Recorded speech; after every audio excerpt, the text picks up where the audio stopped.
అండి ఈరోజు మనము కాలర్తో ఒక ఫ్రాక్ తయారు చేయడం నేర్చుకున్నాము. ఫస్ట్ కటింగ్ నేర్చుకున్నాము కాలర్ అనమాట. మనకి ఒక 1 ఇయర్ బేబీకి తీసుకుంటున్నాను. 1 మీటర్ క్లాత్ తీసుకుంటున్నాను అనమాట. 1 మీటర్ క్లాత్ని ఫస్ట్ ఇలా ఫోల్డ్ చేసుకోవాలి.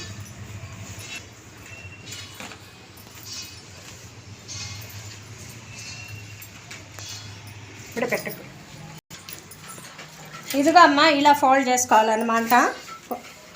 ఇట్లా ఉన్నది కదా, నేనే మళ్ళీ ఇది ఎందుకంటే ఎక్కువ పెట్టింది ఇదే ఫోల్డింగ్కి వస్తుంది మనకి బ్యాక్ సైడ్ ఫోల్డింగ్ ఇదే వస్తుంది అన్నమాట. అందుకని ఎక్స్ట్రా ఒక 1.5 ఇంచ్ పెట్టేసేసి లూజ్ వచ్చేసి 5 ఇంచెస్ అనమాట. కొంచెము 5.5 ఇంచ్ పెట్టాను. ఇది వేస్ట్ లెంత్ అనమాట. వేస్ట్ లెంత్ వచ్చేసి 7 ఇంచెస్. స్టిచ్చింగ్లో కూడా అదే వస్తుంది. ఇంత ముక్క ముందు కట్ చేసేసుకోండి, మీకు ఈజీగా ఉంటుంది. ఇలా కట్ చేసిన తర్వాత మీకు నెక్కలు కట్ చేయటం చూపిస్తాను.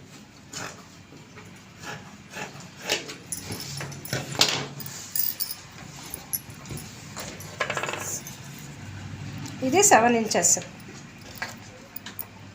1 ఇంచ్ ఏమో బ్యాక్ నెక్ పెట్టండి, 2 ఇంచెస్ ఏమో ఫ్రంట్ నెక్ పెట్టండి.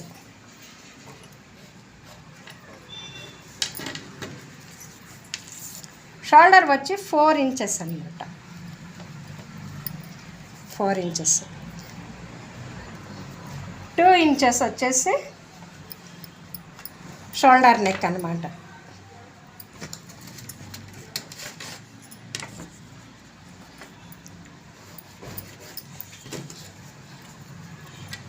ఇలా గీతలు గీసుకుంటే మీకు రౌండ్ తిప్పుకోవటం ఈజీగా ఉంటుంది. ప్రతిదానికి మెయిన్ కావాలన్నా ఫస్ట్ ఈ స్క్వేర్ లాంటి డిజైన్ గీత గీసుకోవాలి. ఇలా గీసుకుంటేనే మీకు డిజైన్కైనా దేనికైనా ఈజీగా వస్తుంది, రౌండ్ తిప్పటానికైనా. ఈ షోల్డర్ చెస్ట్ లైన్ వచ్చి 4 ఇంచెస్. మనం షోల్డర్ ఎంత పెడతామో అది కూడా అంతే పెట్టాలి. పెట్టిన తర్వాత దీన్ని రౌండ్గా తిప్పేసేయండి.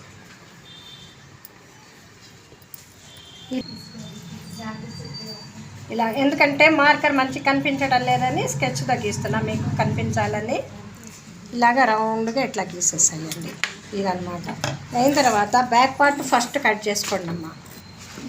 Back neck back part cut చేసుకోండి. ఆ తర్వాత ఫ్రంట్ ఇది ఒక్కటే పైకి తీసేసి ఫ్రంట్ పార్ట్ కట్ చేసుకోండి.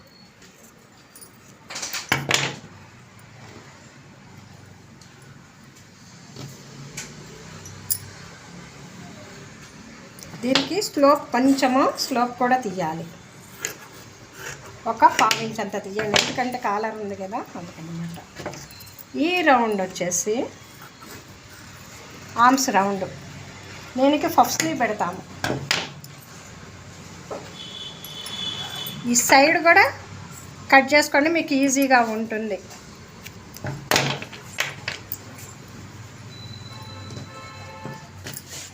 ఇది ఫ్రంట్ పార్ట్, ఇది బ్యాక్ పార్ట్.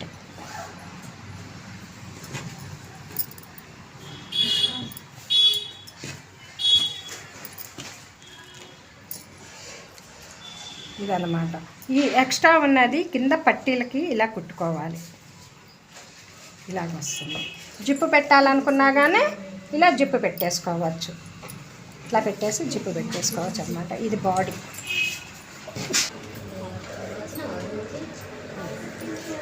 ఇదమ్మా ఇలా ఇదొక ఫ్రంట్ పార్ట్కి బ్యాక్ పార్ట్ కానీ 2 ఫోల్డింగ్స్ తీసుకోవాలి మనము.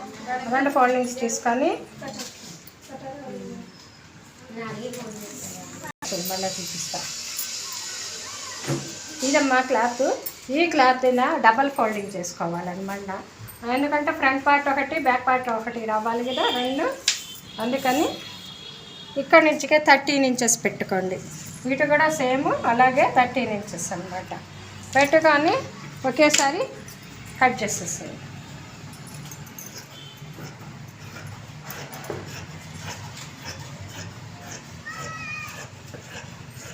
ఇలా కట్ చేసి దీనిని మధ్యకి కట్ చేస్తే 2 పార్ట్స్ వస్తాయి.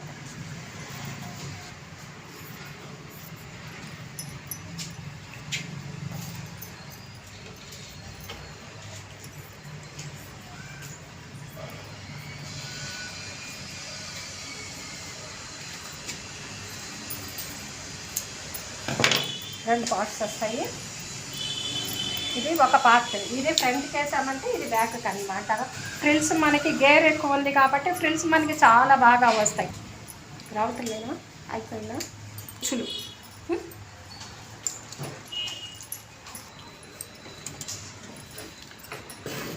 మనం ఇప్పుడు పఫ్ స్లీవ్ తీయాలమ్మా. పఫ్ స్లీవ్ కోసము ఈ పీస్ ఉన్నది కదా, నేనే ఫోల్డ్ చేసి రాంగ్ సైడ్ ఇలా పెట్టేసి ఫోల్డ్ చేసి మళ్ళీ దీన్ని మధ్యకి ఫోల్డ్ చేసుకొని 6 ఇంచెస్ ఉంది, 6 ఇంచెస్ పెట్టండి. ఇక్కడేమో 3 ఇంచెస్ పెట్టండి. 3 ఇంచెస్ పెట్టి కింద నుంచి ఒక 1 ఇంచ్ స్లోప్ పెట్టండి. మధ్యలో 2 ఇంచెసే ఉండాలన్నమాట. 1 ఇంచ్ తగ్గించేసేయండి. తగ్గించిన తర్వాత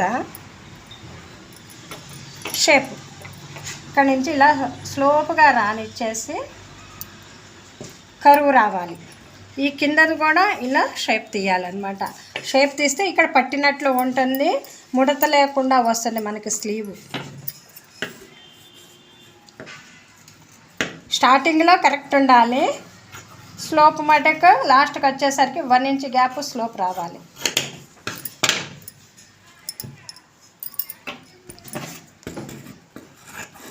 రౌండ్గా రానిచ్చేసి ఇక్కడికి వచ్చేసరికి కలిపేసి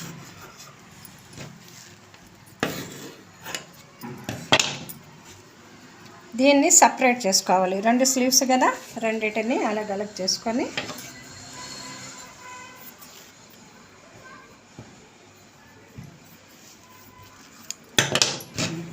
దీనికి పట్టీ వేస్తాము. వైట్ కలర్ పట్టీ వేస్తాం అన్నమాట. ఆ పట్టీ కోసము క్లాత్ తీద్దాం. ఇది బుట్ట చేయి కదమ్మా. ఈ బుట్ట చేతికి కింద హ్యాండ్స్ కోసము పట్టీ కోసము వైట్ పెడుతున్నాయి. ఇట్లా బుట్ట వస్తుంది అనమాట. దీని కింద ఈ పట్టీ వస్తుంది. ఈ పట్టీ కోసము వైట్ తీసుకున్నాను. అంచు తీసేసేయండి. అంచు రఫ్గా ఉంటుంది అనమాట. అంచు తీసేసిన తర్వాత 3 ఇంచెస్ మార్క్ పెట్టుకోండి. అదే డబల్ అన్నమాట. అంటే 2 చేతులు ఉన్నాయి కదా, డబల్ కావాలి కదా. ఇలా కట్ చేస్తుంది.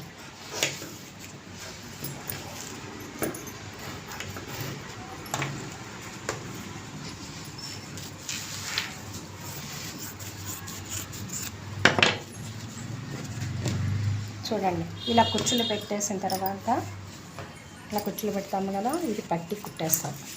ఇట్లా పెట్టేసేసి దీని లోపలికి ఇలా పట్టి వస్తుంది. ఈ పట్టి కుట్టేటప్పుడు మీకు చూపిస్తాను ఎలా కుట్టాలో. ఈ అన్నమాట. ఆ కాలరు కుట్టేటప్పుడు కాలర్ కట్ చేస్తాను. నెక్స్ట్ వీడియోలో మీకు చూపిస్తాను. ఇది కనుక మీకు నచ్చినట్లయితే లైక్ చేయండి, షేర్ చేయండి, సబ్స్క్రిప్షన్ చేసుకొని గల్ ప్రెస్ చేయండి.